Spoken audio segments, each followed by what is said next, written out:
오늘 이 말씀을 가지고 저는 항상 기도하고 낭망치 말자라는 제목으로 함께 말씀 나누고자 합니다. 여러분, 세상에는 수많은 종류의 직업이 있습니다. 이 직업의 세계에는요, 장인이라고 불리는 사람들이 있습니다. 먹고 살기 위해서 노력하는 것뿐만 아니라 자신의 직업의 존재와 이름을 걸고 일하는 사람들을 우리는 장인이라고 말합니다.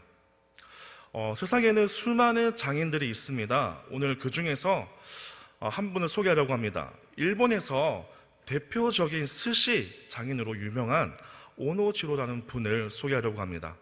이분은 책과 영화로도 소개된 분입니다. 이분은 1925년 생입니다. 그는 7살 때 남의 집 식당에서 더부살이를 시작했고요. 26살 때 처음으로 스시를 만들기 시작해서 지금까지 생존하고 계십니다. 단 하루도 빼놓지 않고 열심히 그 일을 하고 있다고 합니다.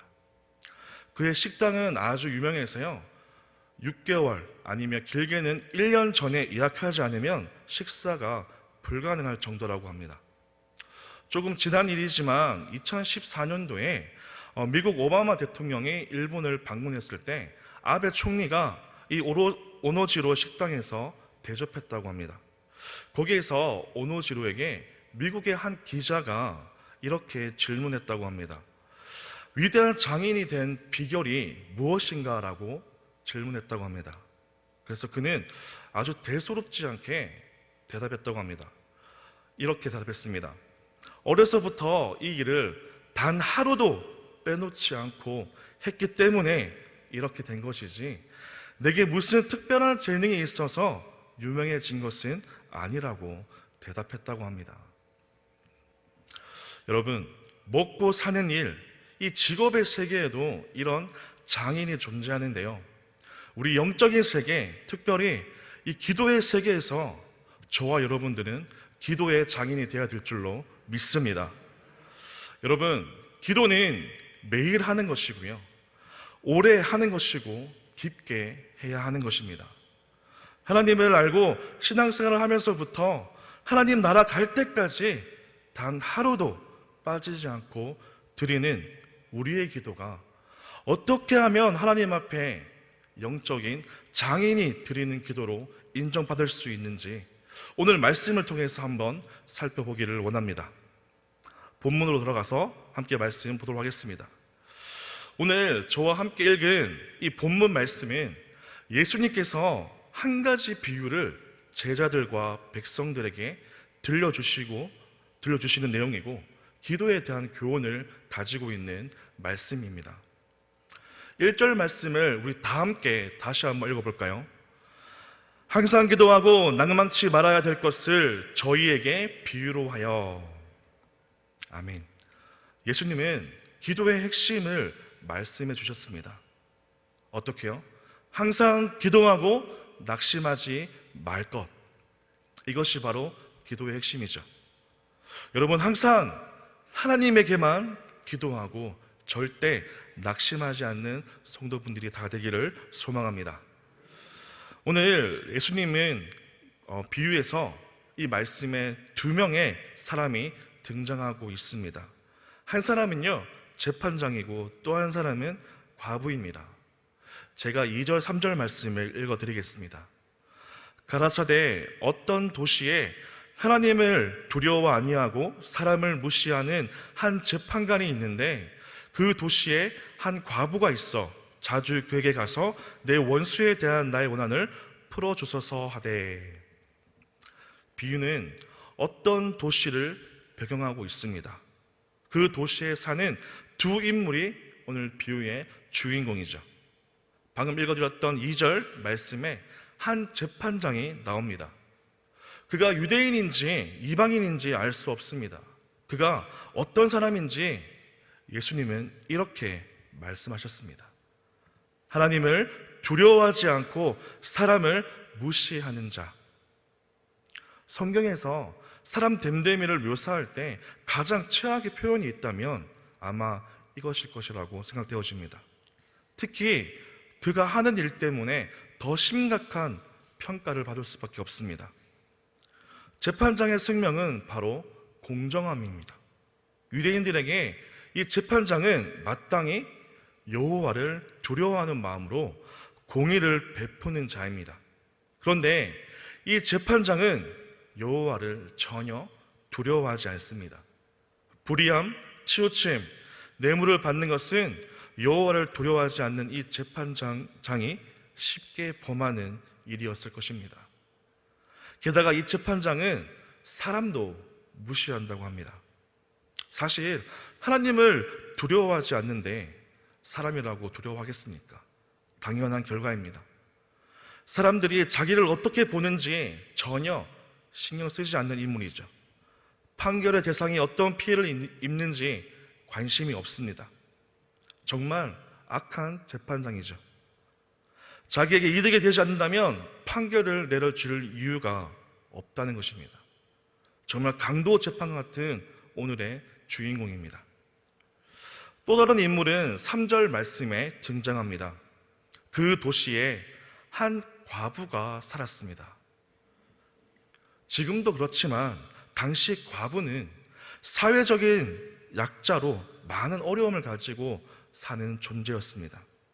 남편이 없다는 것은 외부의 위험으로부터 보호해줄 보호자가 없다는 것이고, 물질적인 필요를 공급하는 공급자가 없다는 것이었습니다. 남편을 잃고 나서 부당하게 재산을 빼앗기거나 억울한 일을 당하는 일이 많았다는 것이죠. 누가복음 20장 47절 말씀에 보면 당시 종교 지도자들이 가부의 가산을 삼킨다는 주님께서 책망하셨던 내용을 보면서 바리새인과 서기관을 포함하여 불특정 다수로부터 많은 원한을 얻을 수 있었던 사람이 바로 과부라는 것입니다. 그래서 오늘 이 과부는 이런 사회적인 연약함과 어려움을 가지고 자신의 원한을 풀어줄 것을 요구하기 위해서 불의한 재판장을 찾아갑니다. 내 원수에 대한 나의 원한을 풀어 주십시오라고 재판장에게 요청하였습니다. 그러나 이 약한 재판장은 그 요구를 들어줄 리가 없습니다. 하나님은 성경을 통해서 과부를 보호할 것을 요구하시지만 그는 전혀 하나님을 두려워하지 않는 자이며 사람을 무시하는 자이기에 그 딱한 과부의 사정이라고 할지언정 들어줄 이유가 없었던 것입니다. 그래서 그는 얼마인지는 알 수 없지만 얼마 동안 그 말을 듣지 않았습니다. 귀에 들리진 않았다는 말이 아니라 들었지만 그 말을 그냥 무시했다는 것입니다. 과부는 자기 청원이 날마다 무시되는 것을 보면서 얼마나 지치고 포기하고 싶고 낭망한 삶이었을까요? 하지만 먼저 지친 것은 이 과부가 아니라 재판장이었습니다. 4절 5절 말씀을 보실까요? 그가 얼마 동안 듣지 아니하다가 후에 속으로 생각하되 내가 하나님을 두려워하지 않고 사람을 무시하나 이 과부가 나를 번거롭게 하니 내가 그 원한을 풀어주리라. 그렇지 않으면 늘 와서 나를 괴롭게 하리라 하였느니라. 아멘. 재판장이 하루는 속으로 이런 생각을 했습니다.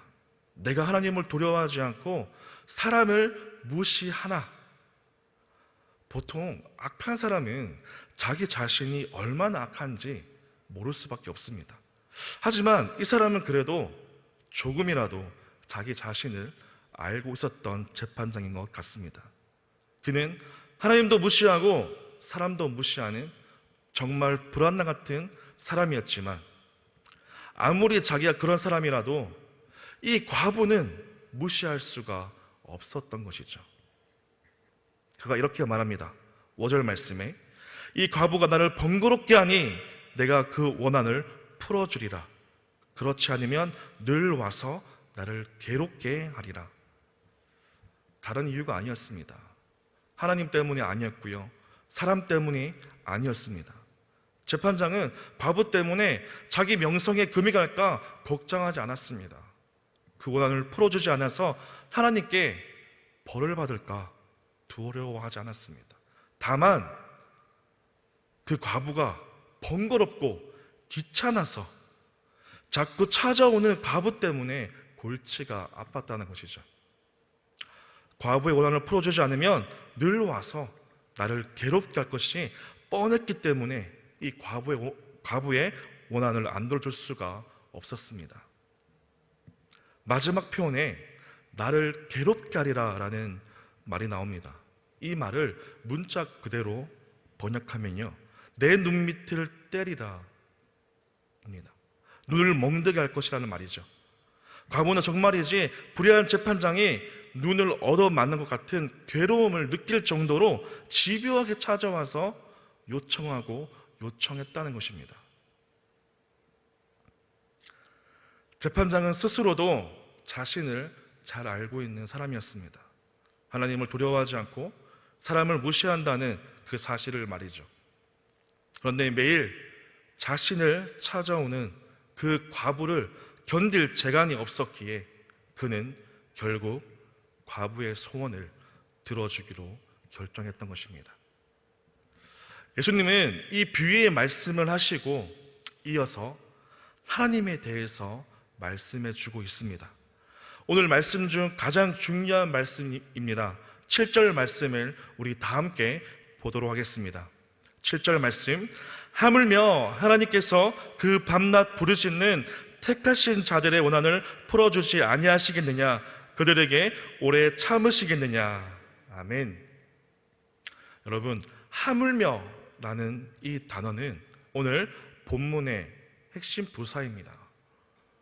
이 단어를 두고 앞 뒤의 인물을 비교하고 있습니다. 앞에 있는 불의한 재판장과 뒤에 나올 인물을 비교하면서 의미를 강조해주고 있습니다. 불의한 재판장과 비교되는 대상은 바로 하나님입니다. 하나님은 불의한 재판장과 완전히 다른 성품을 가지고 계신 분이십니다. 신명기 10장 17절에서 18절까지의 하나님은 이렇게 묘사하고 있습니다. 너희의 하나님 여호와는 신의 신이시며 주의 주시요 크고 능하시며 두려우신 하나님이시라. 사람을 외모로 보지 아니하시며 뇌물을 받지 아니하시고 고아와 가부를 위하여 신원하시며 나그네를 사랑하사 그에게 식물과 의복을 주시나니. 아멘. 하나님은 전능하신 재판장이십니다.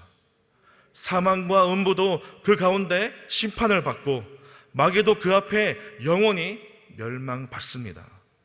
산자와 죽은 자를 심판하실 이도 바로 하나님이십니다. 하나님은 공의로운 재판장이십니다. 사람을 외모로 보지 않고 판결을 굽히지 않으시며 뇌물도 받지 않으십니다. 또한 하나님은 인자하신 재판장이십니다. 고아와 가부를 위해 정의를 행하시고 나그네를 사랑하시기 때문입니다. 그런 하나님께서 밤낮 부르짖는 택하신 자들의 원한을 풀어주지 아니하시겠느냐라고 예수님은 제자들에게 지금 묻고 계시는 것입니다. 비유 속 그 악한 재판장도 과부의 끈질긴 요구를 들어주는데 하물며 그 재판장과 차원이 다른 하나님께서 자기가 택한 자들의 부르짖는 그 소리에 귀를 기울이지 아니시겠냐고 묻고 계신 것입니다. 여러분들에게 다시 정리하여 말씀드립니다. 하나님을 두려워하지 않고 사람을 무시하는 불의한 재판장이 자신의 귀찮음 때문에 가부의 원한을 풀어주었는데 하물며 하나님은 선하시고 인자하시고 사랑이신데 택하신 자들의 부르짖는 것을 오래 참으시겠냐고 저와 여러분들에게 묻고 계시는 것입니다. 오늘 우리는 이 하나님의 성품을 붙들고 기도해야 될 줄로 믿습니다. 하나님은 선하시고 사랑이시니 하나님도 기뻐하실 것입니다. 간절한 간구를 하나님 앞에 아뢰면 하나님은 반드시 들어주실 것입니다. 하물며라는 말씀은 바로 하나님의 성품을 대변하고 있음을 여러분 기억하시길 바랍니다. 오늘 우리는 이 하나님의 성품을 붙들고 간절히 하나님께 기뻐하실 간절한 간구를 올려드리는 시간이 되기를 간절히 소망합니다. 또 한 가지 예수님께서 비유를 통해서 가르치고자 하는 것이 있습니다. 바로 믿음입니다. 마지막 8절 말씀을 함께 보도록 하겠습니다. 8절 말씀에 내가 너희에게 이르노니 속히 그 원한을 풀어주시리라.